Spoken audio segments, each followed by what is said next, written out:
Even the some of the meats that they were doing, I was like, yeah, that's meat. That should be full of protein and all that stuff. And then I thought to myself, I'm like, cows grown in the US aren't like cows grown in Jamaica. Because cows grown in the US are given, some of them aren't even given real foods. It's not like our cows out here in Jamaica where you set a cow out and he goes and he grazes and eats grass, he drinks water, you know, and maybe they'll give him some, you know, I don't know, uh, salt for them to drink more water. Most times it's all natural. They don't give them like, I was thinking medicines, but they'll only give them that when they are sick. It says it's grass and water. That's all they get in Jamaica. So cows in cows here aren't the same as cows in the US. I was looking at some beef that they were doing. I'm like, wow, that just looks so nice. That looks delicious. I was like, nah, I can just imagine that would be qualified as highly processed foods as well, based on whatever crap they're being fed, you know? So,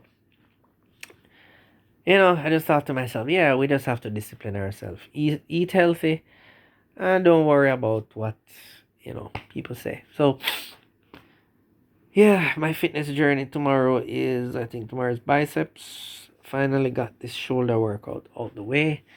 And interestingly, let me just share this with you.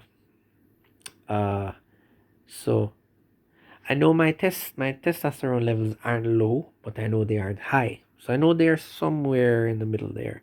Because I am growing muscle, I will say, yeah, you know.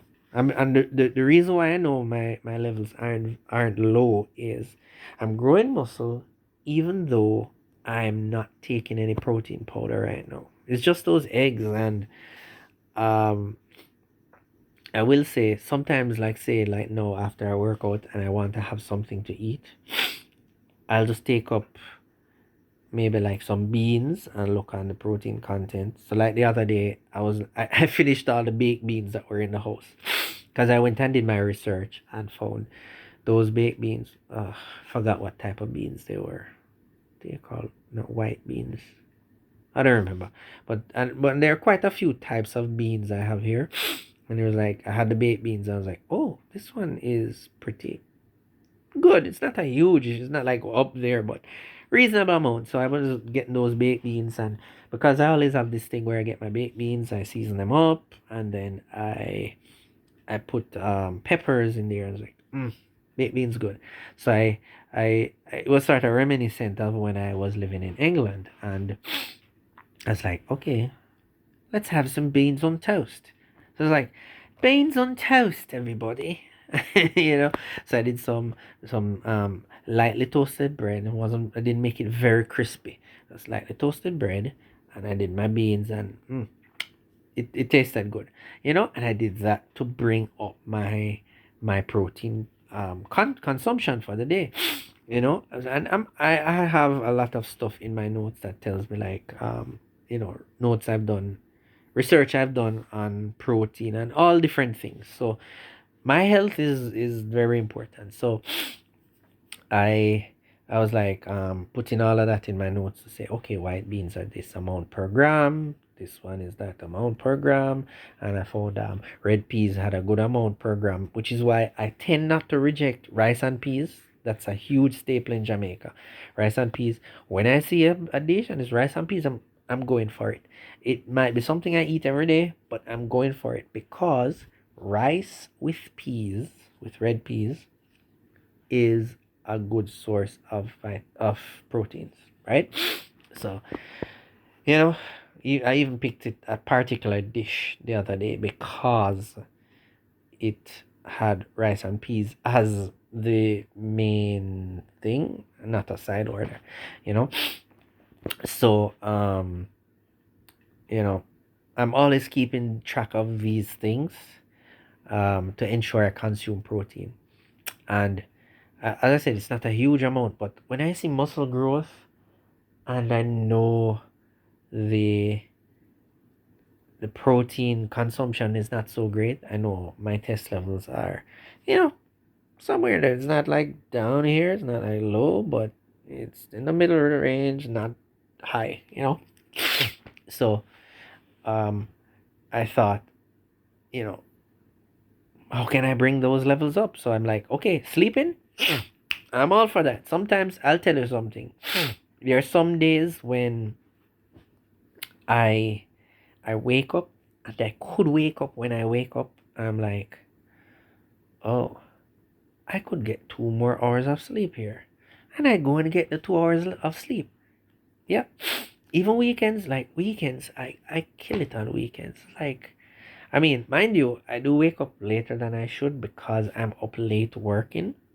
But even if I bring my work, cut my work hours earlier and go to bed earlier, I'm still going to push and get lots of sleep. I'll tell you, I get 10, 10 hours of sleep most days, you know, to compensate for any shortfall. So at least keep my testosterone levels at a certain level. And then the thing I was going to share with you, which is, I went all around before I came here. I was watching this video, and this dude who is in like great shape, he shared this thing, and it's not like he was citing studies, but he said that lower body workouts increase your testosterone level. Like it increases your testosterone level faster than other areas. Mind you, I did remember being in like a training session at work once with he was a clinical psychologist, not a medical doctor, but he did say that, was highlighting that your lower body is really what is important when it comes to having sex, because women have always pinned upper body muscle mass to good sexual performance, but you are saying no, it's all about your lower body. You know, I'm going to check if there what studies there are, and I get the feelings there's no, it's not a correlation, there's scientific evidence. I'm going to check it out because it makes sense, because remember your testes is in the lower region of your body. I mean, doctors that specialize in sexual health have always spoken stuff that would support that, because they'll even tell you massaging your testicles increases sperm production. They'll tell you that, well, everybody should know, all guys should even know this, that tight fitting underwear or clothing in general restricts not just blood flow, but circulation. Well, circulation, blood circulation, but even the flow of sperm in there doesn't flow properly, and that causes erectile dysfunction sometimes. you know some very basic things. So there is some anecdotal stuff that we could use, and lower body workouts increases blood flow in that region, the lower body. So of course more blood flow circulating throughout your legs would mean more blood flowing all around that region into your penis and into your testicles and so on. So it makes sense. I went to check it out. I'm pretty sure he's not wrong, because even though some like a doctor might look and say, oh, that's anecdotal evidence. Come on, a lot of these doctors who are saying this, they don't lift a straw. They're probably, some of them are even overweight, you know. So I want to look into it, but I've even though I do lower body workouts, it was never in my workout regime. I started it just but maybe like 2 months ago, and I'm hearing what that dude said. I'm thinking, yeah, I need to, ensure I do that a little bit more. But what I'm doing currently is I'm working the entire body. I'm trying to give the entire body at least 2 days per week. I don't know. It's like, I'm thinking like, when somebody's an influencer, like a social media influencer, I don't know. It's like, I'm thinking, I know a lot of them work hard, but the flexibility that gives to be able to work out in the gym like even twice a day. Because I know a lot of these guys who are influencers who are in good shape. They're not in there like just a single 2 hours. I know a lot of them are in there like maybe 2 hours in the morning and 2 hours in the afternoon, which is why they're in such good shape. I spend maybe 2 hours in the night, and that's it. Um, perhaps, not perhaps, not perhaps. I am when certain things balances out with my business, I'm going to start working out in the mornings, and depending on how the day goes, in the afternoons again. Meaning, because sometimes I'll be doing field work, so I don't know how late I'll be. In the field, I could, who knows, I could finish 10 o'clock, 10 p.m. on a night, but that's going to start mean I'm going to well, I have been contemplating doing that, and that's what I will do. Work out 2 times for the day, because I'll tell you, even that's one of the reasons why I don't even take a rest day, because I can't afford to. Because I do, let's say Sunday I did shoulders, Monday would have been biceps, Tuesday would have been chest, Wednesday would have been legs. Thursday would be back.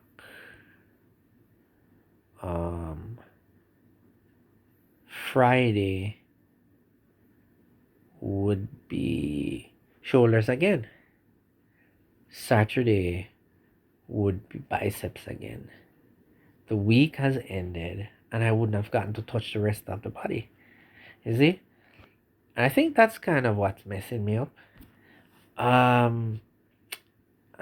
think I'm going to have to somehow, I don't know. There's some plans I have in place, and I know they're going to trigger some improvements, because they're going to cause some lifestyle changes, and I'm just trying to push to have those things done, so I can change up how my sleep patterns go, at the times of day I work, and so on, right?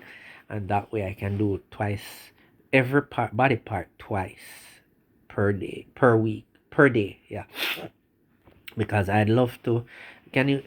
I can just imagine waking up, having all that energy, doing biceps, right? Going through all that pain. And then at the end of the workday, do the same thing. And I would feel really tired, but I would have beaten up my body twice. And then can just imagine you consuming all that protein and then getting a good night's rest. The level of growth, and based on how I work out, I wouldn't be doing it for maybe another 3 to 4 days, because I'd be focusing on other body parts. So huge amounts of growth. Well, huge amounts of muscle tear, which I would think would result in huge amounts of muscle growth. I can't think otherwise. Yeah, so I am I am looking forward to all of that happening. You know, as I said many times in life, things don't go the way how we want it to go.